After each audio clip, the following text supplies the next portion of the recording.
Today, you'll learn all about one of the world's all-time wealthiest men, J.D. Rockefeller. Names like Bill Gates, Jeff Bezos, and Warren Buffett resonate with us, right? But around 100 years before they became billionaires, there lived a John D. Rockefeller, the world's first billionaire. Rockefeller accumulated so much wealth that today his net worth would have surpassed everyone else's.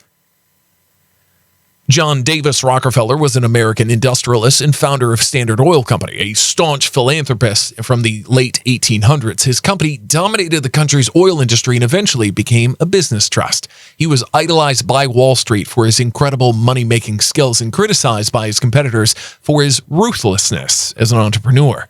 Let's explore the life and legacy of John D. Rockefeller.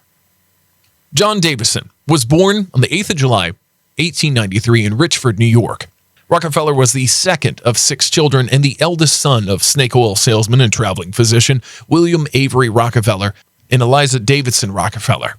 Given the nature of his father's job, the family moved from one city to another pretty often. As a child, Rockefeller moved to Moravia, New York, and in 1851, they shifted to Oswego, New York.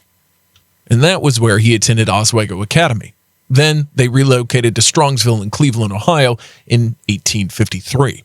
Rockefeller attended and dropped out of Cleveland's Central High School while they were there.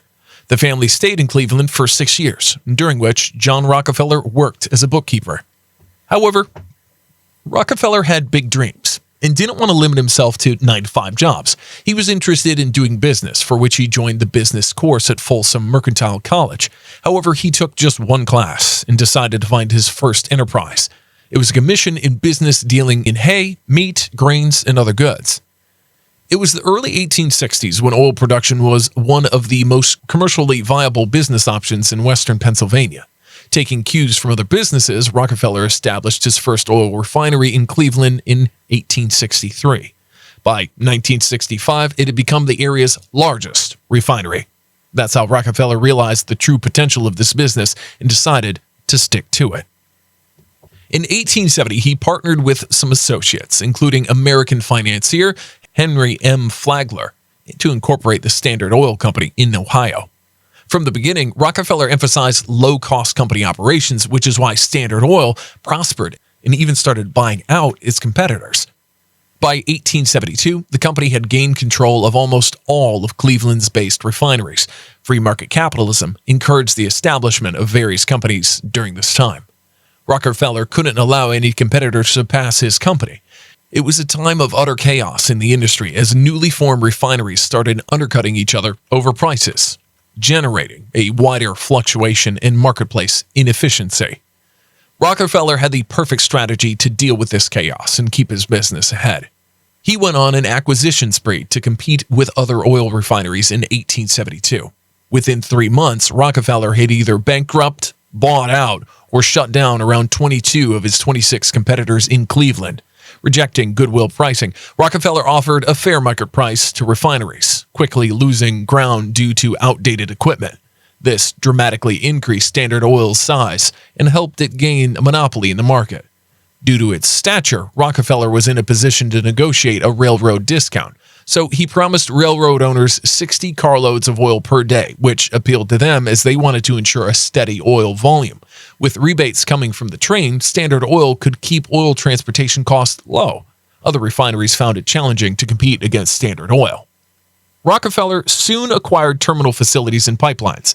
He started vigorously purchasing oil refineries in other cities and expanded his portfolio to other markets in the U.S. and abroad.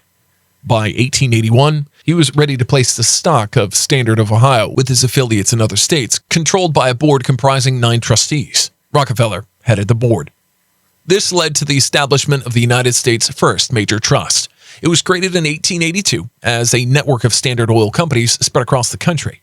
Rockefeller owned more than 1/3 of the trust's certificates. Until the late 1880s, Standard Oil controlled nearly 90% of American refineries.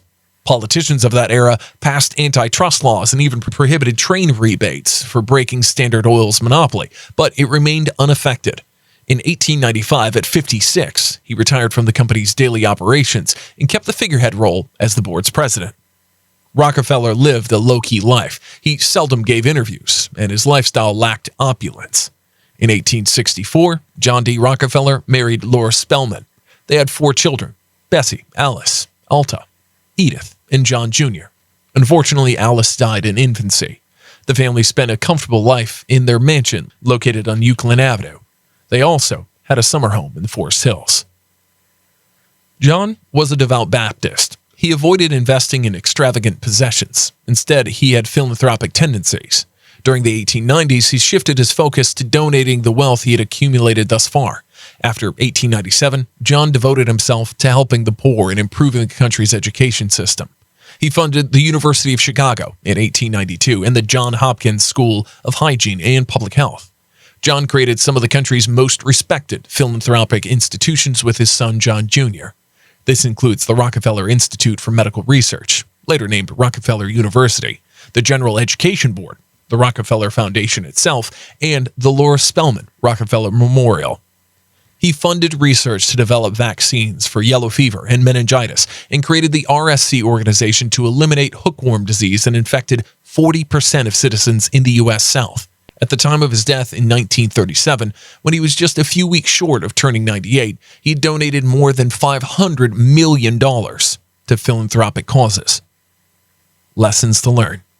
Now let's introspect a bit and understand the key leadership principles that helped John D. Rockefeller become rich. Trust is everything in business. Rockefeller always said that he wanted to obtain enough capital to do business the way he wanted to. He made it possible by winning the trust of investors and banks. How else would he acquire 22 out of the 26 oil refineries in his area? So, the trust institutions had in him played a defining role in his success. Quote, "It's chiefly to my confidence in men and my ability to inspire their confidence in me that I owe my success in life," he acknowledged in one of his interviews. To succeed in any industry, take cues from Rockefeller's approaches. It's essential to build confidence by trusting others and receiving their trust in return. Communication is key to sustainable business. Rockefeller was a very hardworking individual. He traveled a lot, visited banks, and borrowed large sums to ensure shipments were on time. He dealt with all sorts of people and impressively communicated his thoughts to them. That's how he convinced people to invest in his ventures. You must develop communication skills as it determines a business's success and failure. Strategize wisely to achieve goals. When John D. Rockefeller was starting, Cleveland was a boomtown. Its population had escalated drastically, so there was a lack of employment. Who would give a child a job in such a scenario? But for Rockefeller, failure was never an option.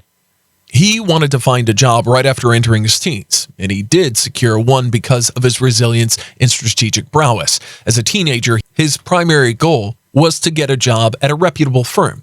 He eventually was hired by the Office of Produce Commissaries, Hewitt & Tuttle, which defined his career. Find your purpose in life. When it came to increasing his wealth, John D. Rockefeller had a predetermined purpose. He came from a modest background, so he could have saved the trove of wealth he had built, but he opted to donate most of his wealth. That's because he wanted to uplift the less fortunate ones. In random reminiscences of men and events, he wrote, quote, "I know of nothing more despicable and pathetic than man who devotes all the hours of the waking day to making money for money's sake." Between 1855 and 1934, he donated $530,853,632. Keep business expenditures minimal. Standard Oil Company became a trillion-dollar business because John D. Rockefeller devised strategies that minimized the cost of operations and saved a lot of money. One strategy used was vertical integration of the company. Rockefeller kept the cost down by eliminating third parties, such as he didn't buy wooden barrels to store or transport oil, but supplied his own timber and created his brands. By owning the supply chain, he could cut down the price of oil. Could you believe that John D. Rockefeller's journey started with a bookkeeping job at 16? When he retired in 1896, he was America's most successful businessman and the world's first billionaire. He remains to this day one of the most respected figures of Wall Street, an incredible planner and innovator par excellence. We hope you liked this video and that it inspires you to set your own goals to build your wealth. Please share your thoughts on the lessons learned from J.D. Rockefeller's life in the comments section, including which of these takeaways you'll apply in your life. If there's a specific successful entrepreneur you'd like to see profiled, leave your suggestions in the comments as well. Don't forget to hit the like button and subscribe. Press the bell icon to stay connected. This is Aimed Intentions, and thanks for watching.